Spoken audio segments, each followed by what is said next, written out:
વડોદરાના સયાજીગંજ વિસ્તારમાં વાલીઓની આંખ ઉગાડનારી ઘટના સામે આવી છે। પોતાની નાનકડી ભૂલ બાળકો માટે કેટલી જોખમી સાબિત થઈ શકે છે તેનું ઉદાહરણ અહીં જોવા મળ્યું હતું। એક દંપતી પોતાના 2.5 વર્ષના માસૂમ બાળકને ચાલુ કારમાં મૂકીને બહાર સામાન લેવા ગઈ હતી। તે દરમિયાન કાર અચાનક લોક થઈ જતા માસૂમ બાળક અંદર ફસાઈ ગયું હતું। વાલીઓ જ્યારે ખરીદી કરવા માટે નીચે ઉતર્યા ત્યારે કારની ચાવી અંદર જ રહી ગઈ હતી। અચાનક સેન્ટ્રલ લોકિંગ સિસ્ટમને કારણે કાર લોક થઈ જતા અંદર બેઠેલું બાળક ગભરાઈ ગયું હતું।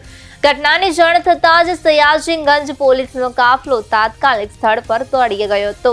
સ્થિતિની ગંભીરતા પારખીને તરત જ ફાયર બ્રિગેડની ટીમને બોલાવવામાં આવી હતી। ફાયર વિભાગના જવાનોએ સમય સૂચકતા વાપરીને કારનો કાચ સાવચેતીપૂર્વક તોડી નાખ્યો હતો અને બાળકને હેમખેમ બહાર કાઢી લીધું હતું।